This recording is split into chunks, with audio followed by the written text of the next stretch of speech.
अस्सलाम वालेकुम व्यूअर्स। तो आज हम आपको बताने वाले हैं कौवे के बारे में बहुत ही इंटरेस्टिंग से फैक्ट्स कि पहला जो कत्ल हुआ था इस दुनिया में उसमें कौवे का क्या रोल है, इसके अलावा कौवा कितना ज़हीन है, इसके अलावा हज़रत नूह अलैहिस्सलाम ने कौवे पे क्यों लानत की थी और कौवा क्यों डरा रहता है। इस तरह के और भी बहुत ज़्यादा फैक्ट्स, हम कौवे के फैक्ट्स के बारे में भी बात करेंगे इस वीडियो में। तो आपने वीडियो में बने रहना है और वीडियो को पूरा देखना है ताकि आपको मुकम्मल इन्फॉर्मेशन मिल सके।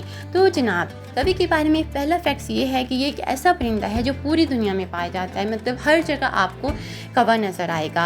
और नंबर 2 पे हम आपको बताएंगे कि आसमान में उड़ने वाले सभी परिंदों में से कौवे को सबसे ज़्यादा ज़हीन और अक्लमंद माना जाता है, मतलब ये सबसे ज़हीन होता है। और नंबर 3 भी हम आपको बताएंगे कि कौवे का रंग काला होता है, उसकी चोंच बहुत ही मजबूत होती है।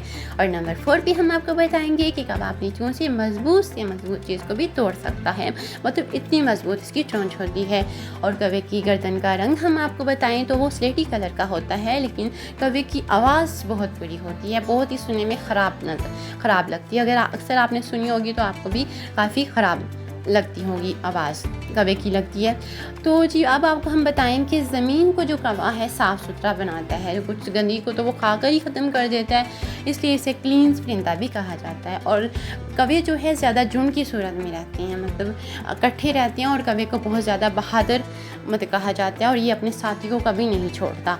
और अगर इनमें से कोई इनका साथी मर जाता है तो ये एक झुंड की सूरत में उसके ऊपर आसमान के ऊपर उसकी बॉडी जो है डेड बॉडी के पास आसमान के ऊपर मंडलाते रहते हैं और सबको खबर देते हैं, जैसे एक इंसानों का जनाजा होता है इस तरह जनाजे की सूरत में वो भी नज़र आते हैं। इसके अलावा हम आपको बताएं कि जब हज़रत हाबिल का वाक़या हुआ था, काबिल ने हज़रत हाबिल को कत्ल कर दिया था, तो उसे समझ नहीं आ रही थी कि शैतान के वरगलाने पर कत्ल तो कर दिया था, लेकिन अब मैं इसका क्या करूं, अपने गुनाह को कैसे छुपाऊं, डेड बॉडी को कैसे छुपाऊं। तो अल्लाह ताला ने फिर कौवे को भेजा और कौवे ने दूसरे कौवे को मार के इतना मारा कि कौवा मर गया, और उसने फिर ज़मीन को खोदने लगा, ज़मीन खोद के उसने दूसरे कौवे को दफन कर दिया। तो पहला जो वाक़या हुआ था दफन करने का, तो वो कौवे ने दूसरे कौवे को दफन किया। तो वो देख के काबिल ने कहा कि अफ़सोस कि मुझे ये ख़्याल नहीं आया, तो कौवा ही मुझसे ज़्यादा समझदार है, इसलिए मैंने कहा कि जो इंसान है कौवा है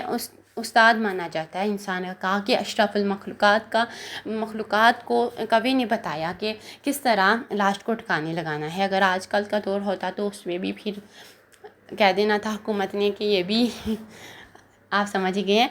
तो अब आपको बताते चलें नेक्स्ट कि इस पे लानत क्यों हज़रत नूह अलैहिस्सलाम ने की थी। तो जी, कौवा और क्यों डरा रहता है, इसकी वजह ये है कि कौवे के डरने का ताल्लुक जो है तूफ़ान नूह की कश्ती से है। जब 6 माह तक पानी में रही थी कश्ती, जहाँ तक कि कश्ती अल्लाह ताला के हुक्म से एक पहाड़ी पर ठहर